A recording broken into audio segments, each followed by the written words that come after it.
Okay, picture this. Georgia, November 1864. There's this sort of heavy feeling in the air. The Civil War, it's mostly been fought out on battlefields, far away for many. But something different, something, well, brutal is about to sweep through. Today, we're going to dig into that. We're doing a deep dive into Major General William Tecumseh Sherman's really audacious march to the sea. And we've got some great material to work with, mainly drawing from a source called Sherman's March to the Sea. Fire, steel, and thunder history in 5 minutes or less. Short, but packs a punch. Yeah, it really does. And our mission here today is to really unpack this whole campaign. We want to look at the strategy behind it, its immediate impact, which was often, devastating, and then sort of explore the legacy. It left this huge mark on American history, on how we even think about war. So hopefully you'll come away understanding why it's still, well, talked about so much. Oh, absolutely. And it should be talked about. Because this wasn't just, troops moving from A to B. The source calls it a bold gamble. And it really was. It kind of changed the rule book on warfare. So let's get into it. What exactly was Sherman trying to do when he turned towards the heart of Georgia? Well, his decision back in November '64, it was pretty radical for the time. Instead of just chasing the Confederate Army, General Hood's army specifically, Sherman basically decided to cut loose, cut himself off from his own supply lines, and carve, as the source puts it, a fiery path through Georgia. A fiery path. Yeah. The physical destination was Savannah, the port city, but the real target, that was the South's morale, their will to continue the fight. See, that's where I think it gets really interesting. It wasn't just about winning battles. This was, deep psychological warfare, wasn't it? Exactly. It was about hitting the Confederacy where they lived, quite literally, destroying not just military stuff, but the infrastructure, the food, everything that supported the war effort and civilian life. Making them feel the pain of the war in a way they hadn't before, to break that belief that they could actually win or even just keep going. Precisely. And the sheer scale of this psychological assault, it was massive. He marched with 60,000 troops. These were battle-hardened Union troops, the source emphasizes. They moved in two big columns, like this unstoppable tide.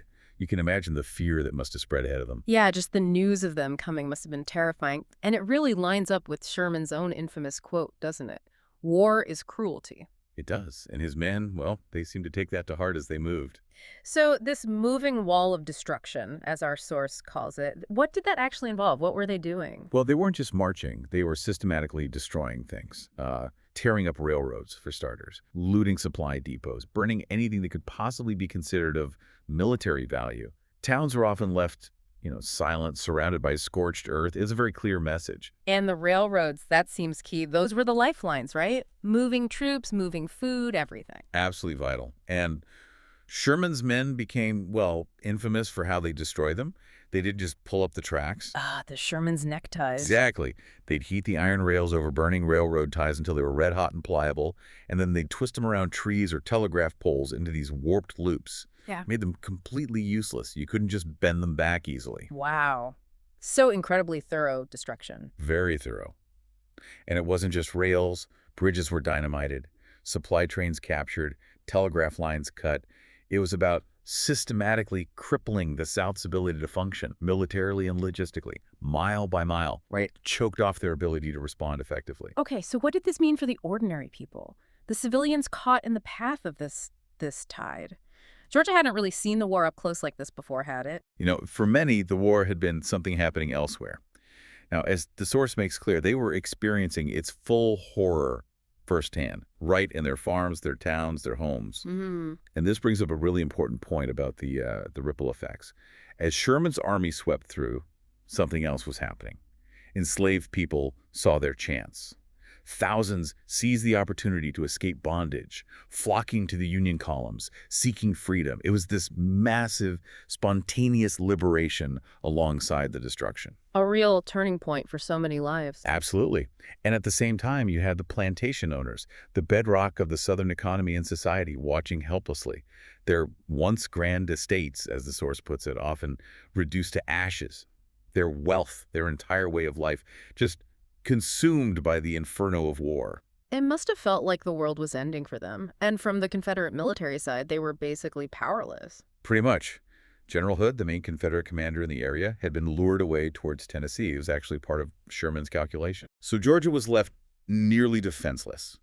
There was some rebel cavalry led by General Wheeler, but they could mostly just harass the Union columns. They were, as the source says, no match for the relentless Union advance. So this destructive force rolls on for weeks. How does it end? Well, after about 5 weeks of this relentless, systematic destruction, Sherman's army reached the coast. They arrived outside Savannah on December 21st, 1864. And the city, having heard all about the devastation that followed Sherman, basically saw the writing on the wall. They surrendered without a fight. Which must have been a huge relief for the residents, considering the alternative. Definitely. And then came that famous message. Sherman sent a telegram to President Lincoln. The Christmas gift message? That's the one. I beg to present you as a Christmas gift, the city of Savannah. A pretty dramatic end to the campaign. What a moment that must have been in Washington. So, militarily, strategically, a clear success. Oh, undeniably. From the Union perspective, it was a massive success. Georgia was effectively crippled. Confederate morale across the South took a huge hit. And the path to overall Union victory, while still needing more fighting, seemed clearer than ever. It really shortened the war, arguably. Okay, so let's talk about the legacy then, because this march, maybe more than any other campaign, it's still fiercely debated, isn't it? Oh, absolutely. It remains one of the most controversial events in American history. The source points this out clearly. In the North, Sherman was widely seen as, a hero, a brilliant strategist who hastened the war's end. He did what needed to be done, however harsh. Pragmatic, maybe ruthless, but effective. Right. But in the South, the view was, and often still is, completely different.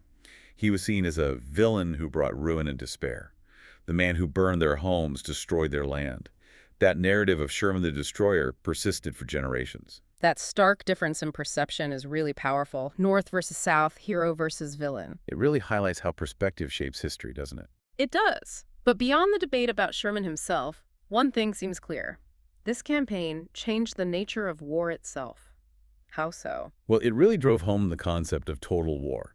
It showed that an army's power wasn't just in its soldiers and guns on a battlefield. It was also in its ability to undermine the enemy's entire support system, their economy, their infrastructure, and maybe most importantly, their psychological will to resist. Breaking an enemy's spirit. Yeah, targeting the whole society, not just the opposing army. A grim precursor to, well, a lot of modern warfare. Sadly, yes, and the source puts it quite poetically. The fires of Sherman's march burned long after the embers had cooled.